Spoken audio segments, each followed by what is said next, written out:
हाँ तो साथियों आप वो टीचिंग मास्टर के साथ और आज विज्ञान का पार्ट नंबर 5 है 6 है। चलो जो भी है पार्ट जो है कि भौतिक विज्ञान में पार्ट 5 पहला ही चल रहा है और आज चलेंगे न्यूमेरिकल। बहुत मजा आने वाला वीडियो में और अंत तक बने रहिए। भौतिक विज्ञान पार्ट 1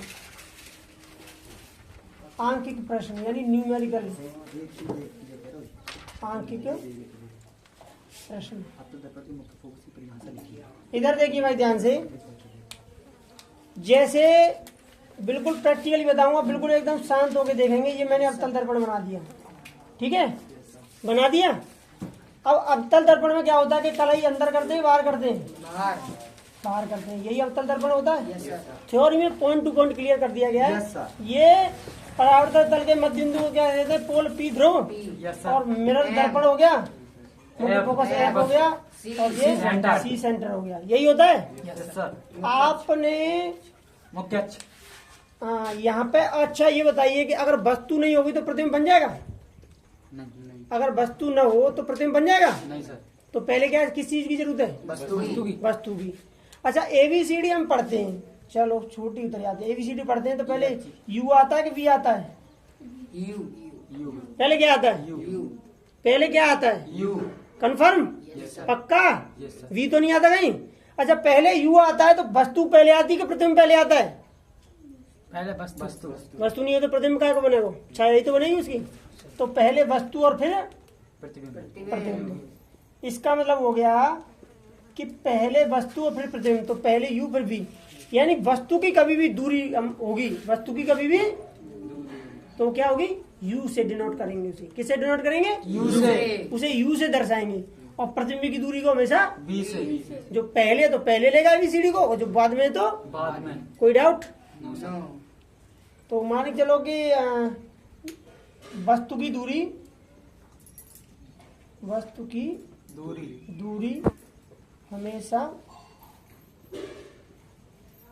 यू में, अब ये यू छोटी में लिख देंगे, और प्रतिबिंब की दूरी हमेशा प्रतिबिंब की दूरी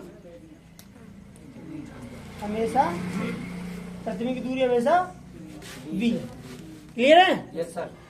और याद कैसे रखेंगे? जो पहले वो पहले आएगा, जो बाद में आएगा। क्लियर? एबीसीडी में यू पहले आ रहा है तो वस्तु पहले आ रही है, और प्रतिबिंब बाद में आ रहा है तो वी बाद में आ रहा है। ये बात क्लियर हो गई? चलो ठीक है, तो अब इसे यहाँ से हटाते हैं, आगे लेते हैं। अच्छा आपने 9th क्लास में जिन बच्चों ने गणित पढ़ा होगा उनको बहुत ज्यादा क्लियर होगा, जिनने गणित नहीं पढ़ा होगा उनको थोड़ा सा अब समझ में आ जाएगा। ठीक है, तो ये क्या होता है? प्रथम चतुर्थांश होता है। Yes sir. ऐसे ही होता है। Yes sir. और ये द्वितीय द्वितीय चतुर्थांश, चतुर्थांश। ये तृतीय और ये चतुर्थ। Yes sir. एबीसीडी का सारा चक्कर छोड़ के मैं एक ही बात बता दूं कि एक्स हमेशा इधर जो एक्स है वो हमेशा क्या ही होगी? प्लस होगी, और जो एक्स डैश है वो हमेशा माइनस होगी, और जो वाई है वो हमेशा प्लस होगी, जो वाई डैश है वो हमेशा माइनस होगी। क्लियर है ये बात? Yes sir. अब क्या करेंगे? पहले एक्स का निर्देशांक ले, तो एक्स और वाई यानी इसमें क्या आएगा? प्लस प्लस, क्योंकि इससे और इससे मिलके बनता है, तो यही प्लस यही प्लस। अब जाते जाते मिलके ये बनेगा, यानी ये प्लस और ये माइनस, प्लस माइनस। ठीक है, और ये माइनस माइनस, और ये प्लस माइनस। एक्स का लेंगे पहले, प्लस माइनस। प्लस और माइनस। पहले एक्स का लेते हैं, Yes, बिंदु को जो लिखे जाते हैं पहले एक्स का लेते हैं, फिर वाई का लेते हैं। अब ये कहेंगे सर गणित विज्ञान में कैसे कनेक्ट कर रहे हो? अभी देखो आपको पता चल जाएगा। जैसे मैंने ये वाला हिस्सा काट लिया, जाए हम थोड़ी देर के लिए देखो, इस वाली लाइन को मैं थोड़ी देर के लिए क्या करता हूँ? मुख्य अक्ष मान लेता हूँ। क्या मान लेता हूँ? मुख्य अक्ष। थोड़ी देर के लिए मानिए कि यहाँ पे दर्पण है, ठीक है, और ये मैं कलाई कर दूंगा ऐसे कैसे। समझ आ गया? अब जब दर्पण है तो अब तुमने कभी भी देखा होगा मुख्य अक्ष जो होती है, तो मुख्य अक्ष के नीचे वस्तु होती है या ऊपर वस्तु होती है? वस्तु कहाँ होती है? ऊपर होती है वस्तु, यानी वस्तु होती है यहाँ। और प्रतिबिंब कहाँ बनता है? याद है, प्रतिबिंब याद रखा बनता है नीचे बनता है, यानी यहाँ बनता है, या फिर यहाँ बनता है, या फिर ऐसे अनंत में बनता है, ऐसी बनता है। तो कहने का मतलब है कि प्रतिबिंब जितने बनने होंगे वे सब माइनस माइनस नहीं होंगे, और वस्तु जितनी होंगी प्लस प्लस प्लस प्लस पहले माइनस आ रही तो वो भी प्लस में होंगी, यस सर। और जो भी फोकस वगैरह जो कुछ होंगे वे सब माइनस के होंगे। कहने का मतलब है इधर साइड के सब माइनस में ही होंगे। क्लियर समझ में आई बात? यानी इधर वस्तु हो या प्रतिबिंब हो वे सब माइनस में ही होंगे। लेकिन अगर कोई सर नीचे ऊपर दोनों लग। हाँ, लेकिन अगर कोई वस्तु का प्रतिबिंब या वस्तु या इधर है जैसा जो फोकस है या वस्तु है वो सब क्या बनेंगे? प्लस। अब बात क्लियर होगी नहीं? प्लस माइनस कब होता है? Yes, sir. यू और भी माइनस प्लस कब हो जाते हैं? ये बात समझ में आई कुछ? क्या समझ में आई? जैसे कि अवतल दर्पण में लास्ट में मुख्य फोकस है वो ध्रुव पी के बीच में वस्तु रखी थी, Yes, तो sir. उसका प्रतिबिंब कहाँ बना था? पीछे। पीछे तो जब प्रतिबिंब बनेगा तो प्रतिबिंब यू होगा या बी होगा? क्या सर? प्रतिबिंब की दूरी बी, तो वो बी प्लस की होगी। Yes sir. समझ आई? और अगर जैसे कि बी प्लस में आ जाए तो आप नॉर्मली समझ लिए ये कि प्रतिबिंब पीछे ही बन रहा है और वो आभासी बन रहा है। ठीक है? माइनस में आ जाए भी तो तो माइनस में आ जाए तो वो वास्तविक बन रहा है और उल्टा बन रहा है। Yes sir. क्लियर है? और वस्तु जितनी भी होंगी सब माइनस में होंगी और फोकस दूरी भी माइनस में होगी। लेकिन अगर फोकस दूरी प्लस में हुई तो फिर वो उत्तल दर्पण होगा, उत्तल दर्पण होगा। क्योंकि फोकस दूरी इसकी उधर होती है। Yes sir. समझ आ रही है? थ्योरी पढ़ने से पता चल रहा है सारी चीजें नहीं हो रहा है। इतनी चीज क्लियर हो गई? तो अब ये इसमें से कुछ जो उतारना चाहे उतार लीजिए। उसमें एक लिख लीजिए दर्पण का सूत्र, दर्पण के लिए सूत्र, दर्पण के लिए सूत्र। दर्पण के लिए सूत्र क्या होता है कि 1/f बराबर 1/v प्लस 1/u। वैसे u पहले आता है पर v क्यों? क्योंकि उत्तल दर्पण में ये u जो है माइनस का काम करने लगता है। ठीक है? इसीलिए तो दर्पण के लिए सूत्र 1/f बराबर 1/v प्लस 1/u। और एक होता है आवर्धन m, दर्पण आवर्धन आवर्धन आवर्धन m, आवर्धन m बराबर होता है I/O, I/O। आवर्धन m बराबर I/O। I का मतलब क्या होता है? इमेज, इमेज मतलब प्रतिबिंब, और O का मतलब ऑब्जेक्ट, ऑब्जेक्ट माने वस्तु। तो यहाँ पे वैसे लिख सकते हैं I का मतलब इमेज मतलब प्रतिबिंब, प्रतिबिंब। और प्रतिबिंब की क्या लेते हैं? प्रतिबिंब की लंबाई, प्रतिबिंब की लंबाई बट्टे ओ ऑब्जेक्ट मतलब वस्तु की लंबाई, वस्तु की लंबाई, ओ ऑब्जेक्ट वस्तु की लंबाई। अब प्रतिबिंब की लंबाई, प्रतिबिंब तो प्रतिबिंब यू होता है बी होता है? प्रतिबिंब बी बट्टे वस्तु यू। यू। ठीक है? ये उतार लीजिए। अब इसी पे न्यूमेरिकल शुरू करते हैं। ठीक है? Yes sir. ये देखिए राजीव की बुक्स है और इसमें न्यूमेरिकल नंबर फर्स्ट दिया हुआ है भौगोलिक प्रश्न में। एक उत्तल दर्पण की फोकस दूरी 12 सेंटीमीटर, उत्तल दर्पण की फोकस दूरी। तो उत्तल, ये यहाँ पे हल कर लेंगे इसे। उत्तल दर्पण की, ध्यान से समझो इसे, उत्तल दर्पण की फोकस दूरी, 12 फोकस सेंटीमीटर दूरी F बराबर 12 सेंटीमीटर। दर्पण के उत्तल पृष्ठ की त्रिज्या ज्ञात करनी है। Yes sir. क्या ज्ञात करनी है? त्रिज्या। आ गया। तो हमने एक सूत्र पढ़ा होगा आर कि R बराबर 2F, R बराबर 2F 2F, यानी 2F होकर दूरी मिला दिया जब जाके एक त्रिज्या बनती है। तो 2 गुणा 12, 12 दूनी 24 सेंटीमीटर। किसकी समझ में नहीं आया पूछ लीजिए। सूत्र याद होना चाहिए। जिसने थ्योरी पढ़ी होगी उसे सूत्र रटा हुआ पढ़ा होगा, और थ्योरी न पढ़ोगे तो कंफ्यूजन ही कंफ्यूजन है। मैंने बताया था कि जो भी जैसे कोई दर्पण है और यहाँ इसका फोकस है और यहाँ इसका वक्रता केंद्र है, तो फोकस इतना हुआ और वक्रता केंद्र इतना हुआ, तो दो फोकस इतना और इतना मिला के तब वक्रता त्रिज्या R बनती है। और फोकस यहीं तक बन गया, बस यहीं तक। Yes sir. तो दो फोकस मिलाएंगे तब एक त्रिज्या बनती है, दो फोकसों को मिला के एक वक्रता त्रिज्या बनती है। ठीक है? ये सब थ्योरी में आपको मिल जाएगा। क्लियर है? Yes sir. अब इसमें बताओ समझने वाली कोई बात, कोई प्रॉब्लम है इसमें? समझ आ गया? सूत्र में रखना है बस 2 का 2 और F की वैल्यू जो यहाँ पे दी है 12 है, 12 दूनी 24 सेंटीमीटर। खत्म। क्लियर है? Yes sir. इसी में देखो ये राजीव की बुक है, राजीव की, और इसमें अगला क्वेश्चन भी दे रहा है इसमें कि किसी अवतल दर्पण की फोकस दूरी 15 सेंटीमीटर है, उसकी वक्रता त्रिज्या होगी। फोकस दूरी 15 है तो वक्रता त्रिज्या कितनी होगी? 15 दूनी 30। 30। क्लियर है कि नहीं है? Yes sir. आगे देखो इसमें समतल दर्पण की फोकस दूरी पूछ रहा है। अब गोली दर्पण की वक्रता त्रिज्या 30 सेंटीमीटर की फोकस दूरी पूछ रहा है। गोली दर्पण की वक्रता त्रिज्या 30 है। गोली दर्पण की वक्रता त्रिज्या कितनी है? आर कितनी है? 30। 30। ये तीसरा प्रश्न है, ठीक है? Yes sir. ये तीसरा प्रश्न है कि वक्रता त्रिज्या बोला 30 और पूछ रहा क्या है? एफ। और एफ बराबर क्या होता है? r/2। r/2 यानी 2f बराबर होता है r। तो f बराबर क्या हो जाएगा? r। 2 का यहाँ गुणा भाग लग जाएगा। Yes sir. यही तो r दे रहा है 30 और ये बट्टे 2 तो कितना हो जाएगा? 15 सेंटीमीटर है तो 15 सेंटीमीटर लिख दीजिए, ठीक है? 4 का देखो कौन सा दे रहा है? बी दे रहा है। 4 का बी देख लीजिए, 4 का बी है, सर जी ठीक है? कोई बड़े सवाल करवाओ। चलो इसे साफ करके बड़े सवाल।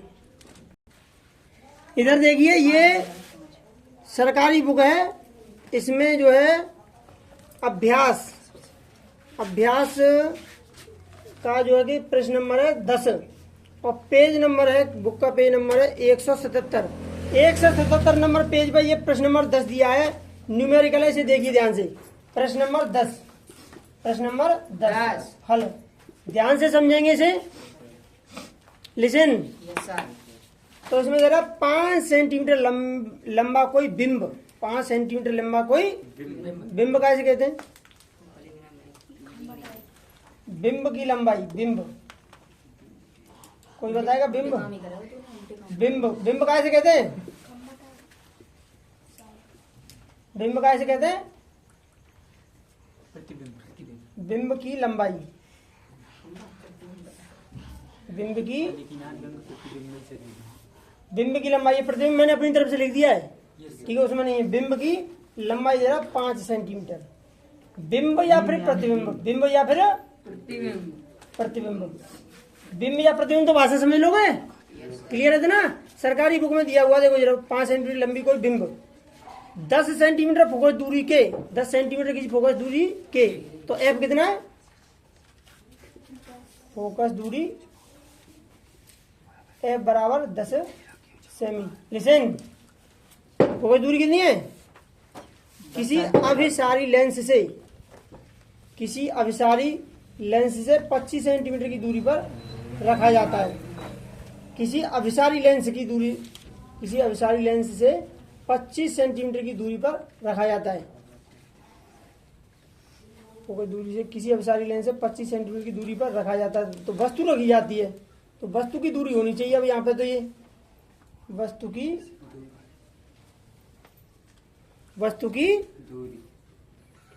देखो, अभी हमारे जो क्वेश्चन चल रहे हैं वो दर्पण वाले चल रहे हैं, उत्तल दर्पण और अवतल दर्पण। तो ये हमारा जो क्वेश्चन नंबर 10 था वो है लेंस वाला। तो फिलहाल अभी हम कभी करेंगे क्वेश्चन नंबर 12 को करेंगे। इधर देखिए 15 सेंटीमीटर फोकस दूरी के किसी उत्तल दर्पण से, 15 सेंटीमीटर के फोकस दूरी के 15 उत्तल दर्पण है, तो उत्तल दर्पण में फोकस दूरी क्या रहेगी? क्या रहेगी? ध्यान दे, देखो इधर ध्यान से सुनो। 15 सेंटीमीटर फोकस दूरी के किसी उत्तल दर्पण, 15 सेंटीमीटर का फोकस दूरी है, उत्तल दर्पण की फोकस दूरी, फोकस दूरी और फोकस दूरी एफ किसकी है? उत्तल की है अवतल की है? उत्तल। और उत्तल में फोकस दूरी क्या होगी? प्लस या माइनस? उत्तल में सर, उत्तल में, क्योंकि उधर रहती है वो दूसरी तरफ, ठीक है?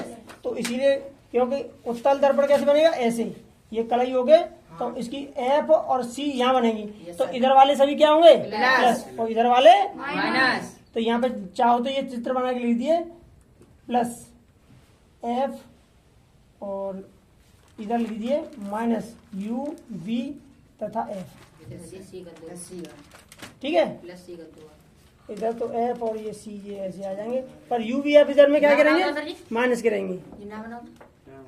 वो तुम्हारी मर्जी की समझाने के लिए वो कर दिया है, ठीक है? तो फोकस दूरी कितनी हो गई? 15। प्लस का चिन्ह लगाओ मत लगाओ, इससे कोई फर्क नहीं पड़ने वाला है। उत्तल दर्पण से कोई बिंब 10 सेंटीमीटर की दूरी पर रखा है, दर्पण से कोई बिंब, अब बिंब का यहाँ पे बीम से ही दिखा रहा है, तो बिंब की दूरी अब आगे पूछ रहा है प्रतिबिंब, बिंब और प्रतिबिंब। तो बिंब मतलब वस्तु से लिया गया है, बिंब की दूरी, बिंब मतलब वस्तु ले रहा भाई, वस्तु की दूरी यानी हाँ, वस्तु बिंब की मतलब वस्तु, बिंब की वस्तु की दूरी, बिंब की दूरी कितनी दे रहा है, 10 सेंटीमीटर है। कितनी है, 10 सेंटीमीटर। 10 सेंटीमीटर। अब ये वस्तु तो उधर नहीं रखी होगी, वस्तु तो इधर ही रखी होगी, यस सर। वस्तु तो हमेशा दर्पण के सामने ही होगी ना। Yes sir. तो उत्तल दर्पण में वस्तु की दूरी क्या हो जाएगी, माइनस। माइनस रहेगी। अब इसमें कह रहा है कि प्रतिबिंब की स्थिति प्रकृति ज्ञात कीजिए। प्रतिबिंब की स्थिति मतलब प्रतिबिंब क्या बनेगा। तो फिर इसमें अच्छा, वस्तु की दूरी को क्या बोलते हैं, क्या सर? वस्तु की दूरी को क्या बोलते हैं, वस्तु की दूरी वस्तु की दूरी को क्या बोलते हैं, यूबीएफ में से यू यू बराबर -10 और सेमी दे रहा है, क्या दे रहा है, जो भी है देखो। परिभाषा क्लियर है। अब पूछ क्या रहा है वो, सर प्रतिबिंब की स्थिति यानी प्रतिबिंब कहाँ पे बनेगा। प्लस के 15 सेंटीमीटर तो है। प्लस के 15 सेमी है, उसे लिखो ना लिखो, इससे कोई दिक्कत नहीं है, लास्ट में लिख देना उसे, ठीक है। Yes sir. अब u यानी वस्तु तो जैसे कि उत्तल दर्पण में वस्तु तो इधर ही रहती है ना, तो इधर जो भी रहेगा वो क्या रहेगा, माइनस, और उधर जाएगा वो प्लस। तो इसीलिए u क्या हो जाएगी। माइनस। तो दर्पण का सूत्र क्या हो जाएगा, दर्पण के सूत्र से, दर्पण के सूत्र से सूत्र से 1/f 1/f बराबर, 1/v। और यहाँ पे पूछ रहा है क्या है, प्रतिबिंब की स्थिति पूछ रहा है। तो प्रतिबिंब की स्थिति मतलब v पूछ रहा है। तो 1/f बराबर 1/v प्लस 1/u। तो 1/f यानी 1/15 बराबर 1/v, v मतलब पूछ रहा है, और प्लस 1/, और 10 है तो ब्रैकेट में -10 कर लो इसे। तो 1/15, ये ब्रैकेट में -10 है, अगर इसे पक्षांतर करके इधर लाएं तो क्या हो जाएंगे, प्लस के हो जाएंगे। या एक लाइन और बढ़ाना चाहे बढ़ा लें, 1/v, ये प्लस और ये माइनस मिलकर हो जाएंगे -1/10। अब ये -1 से 1/10 इधर ले आओ, तो 1/15 और ये इधर आएंगे तो प्लस के 1/10 और बराबर 1/20। अब दोनों को पक्षांतर कर लो कि 1/v बराबर 1/15 प्लस 1/10। 15-10 का एलसीएम ले लीजिए, कितना आ रहा है 30, 15 दूनी 30, 2 तो 2 प्लस 10 दिया 30, 3 तो 1/v। तो यहाँ पे करेंगे कि 1/v बराबर 2 और 3 कितने हो गए 5/30। इधर देखो ध्यान से, तो 5 1 5 और 5 6 30, तो 1/v बराबर 1/6। तो 6 का गुणा करेंगे 1 में और 1 का गुणा करेंगे v में, तो v बराबर कितना हो गया 6, यानी 6 सेंटीमीटर ये आ गई वस्तु की स्थिति। 6 सेंटीमीटर आंसर आ गया इसका, यानी 6 सेंटीमीटर की दूरी पर प्रतिबिंब बनेगा। इसमें देखो ये माइनस था, ये प्लस हो गया, लेकिन ये v जो है कि प्लस में आ रहा है, v प्लस में आ रहा है, इसका मतलब क्या है, क्या सर? v जो है प्लस में आया है हमारा, हाँ, v प्लस में आया तो क्या होगा इसका, प्रतिबिंब हाँ, तो ये आभासी होगा। सीधा। तो वस्तु की स्थिति तथा प्रकृति, तो प्रकृति किसको कहेंगे, प्रकृति कहेंगे उल्टा या सीधे को। अतः प्रतिबिंब, अतः प्रतिबिंब, अतः प्रतिबिंब सीधा आभासी, वस्तु से आभासी बनेगा। यानी कि ये वस्तु से छोटा या बड़ा। अब सर